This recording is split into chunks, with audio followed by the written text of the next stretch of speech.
What have you got? Got 2 victims in Brentwood. Brentwood?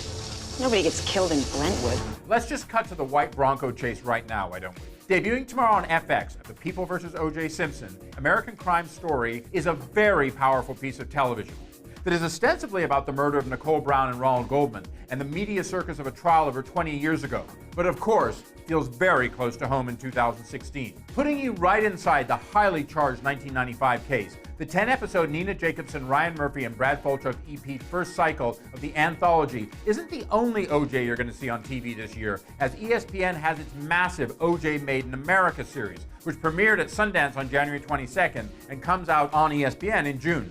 That excellent and sweeping Ezra Elderman-directed documentary is one perspective on the life and the meaning of the former football star and his trial. This FX series is another. He's a black man being haunted by the police. But also through the lens of race, class, and celebrity.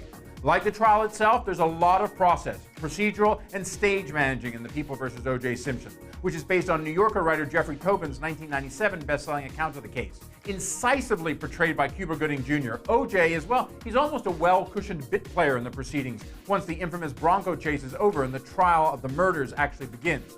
In the courtroom, in a top-notch cast, there are also outstanding performances by long-term Murphy collaborator Sarah Paulson as the squeezed and stretched Marcia Clark, Courtney B. Vance as the weaving, ducking, and jabbing magnificent defense attorney Johnny Cochran, and a riveting Sterling K. Brown as the conflicted and besieged prosecutor Christopher Darden. As anyone who followed the real trial back in the 1990s, like almost everyone did, everyone knows, and we saw O.J. walk free, it becomes very clear early in this show that the DA's office is hopelessly outmatched by Cochran and crew.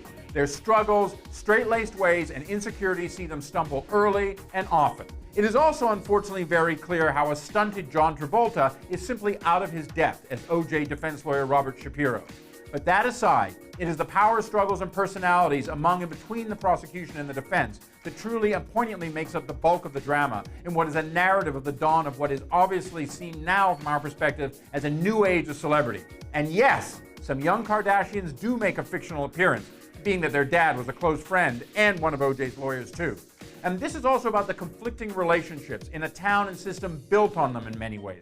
A system that became a beast beyond almost everyone's control in this trial.